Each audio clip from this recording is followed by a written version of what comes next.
नमस्कार बंधुरा सोनाई फूड कुकिंगे आपनादेर अनेक अनेक स्वागत। आज चले एसेछि नतून एकटी रेसिपि निये। तो आज आमी परोटा बानिये देखाबो। एकदम तेल बाटार एकदम कम दिए तुलोर मतो नरम होबे। चलुन रेसिपिटा शुरू करी। ताहले एदिके एकटा मिक्सिंग बोल निये नियेछि आमी, आर एई बोलेर मধ্যে दिये दिচ্ছি एक बाटी दूध। ভিডিওটা স্কিপ না করে সম্পূর্ণ ভিডিও দেখার জন্য অনুরোধ রইল। আর নিয়ে নিচ্ছি এই বাটির মেপেই এক বাটি জল। পরিমাণগুলো একদম একটু ফলো করবেন, তাহলে পরোটাগুলো তৈরি করতে কোনো অসুবিধাই হবে না। এখানে আমি হাফ চামচ দিয়ে দিচ্ছি গোলমরিচ গুঁড়ি, আর হাফ চামচ চিনি দিচ্ছি, আর দিয়ে দিচ্ছি হাফ চামচ বেকিং সোডা। আর এখানে আমি নিয়ে নিয়েছি এক বাটি ময়দা। ময়দার পরিবর্তে আপনারা আটাও নিতে পারেন। এবার একটা হ্যান্ডউইচ দিয়ে আমি মিশিয়ে নিচ্ছি সব উপকরণগুলো। ভালো করে মিশিয়ে নিয়ে হ্যান্ডউইচটা সরিয়ে রাখছি। এবার দিয়ে দিচ্ছি টমেটো কুচি এক চামচ গাজর কুচি, আর এক চামচ কাঁচা লঙ্কা কুচি, আর দিয়ে দিচ্ছি পেঁয়াজ কুচি এক চামচ, ধনেপাতা কুচি এক চামচ, ক্যাপসিকাম এক চামচ, আর এখানে আমি একটা ডিম নিচ্ছি। ডিমটা ভেঙে দিয়ে ভালো করে আমি সব উপকরণগুলো আবারও একটু মিশিয়ে নেব হ্যান্ডউইচ দিয়ে। তো এইভাবে ভালো করে মিশিয়ে নিতে হবে। এবার আমি একটা হাতা দিয়ে আপনাদের একটু দেখিয়ে দিচ্ছি ঘনত্বটা কেমন রাখতে হবে। তো দেখুন ঠিক এরকম রাখতে হবে, এর থেকে না গাঢ় বা পাতলা করলে চলবে না।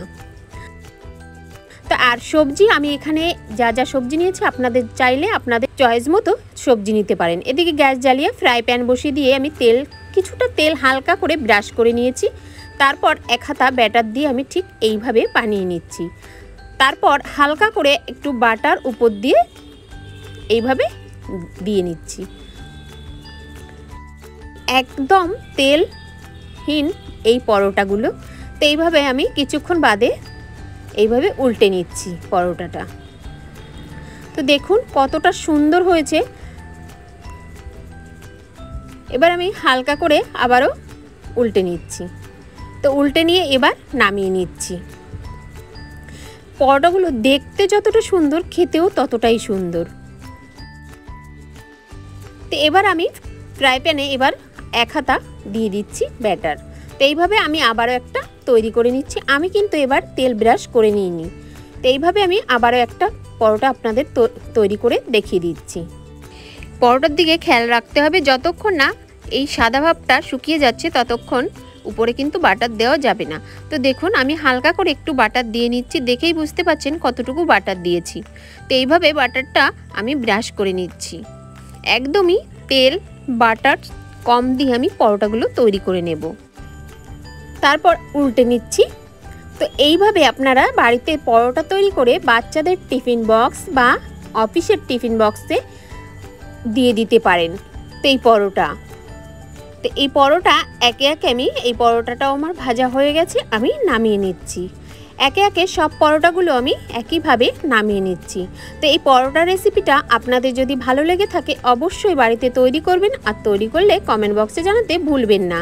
আর ভিডিওটা ভালো লাগলে অবশ্যই লাইক কমেন্ট শেয়ার করতে ভুলবেন না।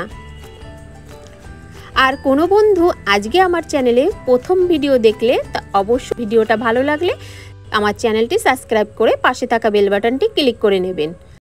তো এইভাবে আমি পরোটাগুলো রেডি করে নিচ্ছি। এই পরোটার মধ্যে আপনি সব টেস্টই পেয়ে যাবেন। এদিকে সবজির পরোটা খাচ্ছেন ও এগরোল খাচ্ছেন মনে হবে।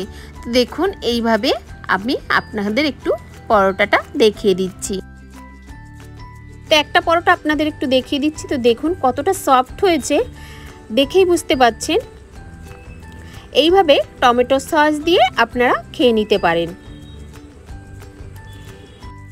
আবার দেখা হচ্ছে নতুন কোনো রেসিপি নিয়ে। ততক্ষণ ভালো থাকবেন, সুস্থ থাকবেন।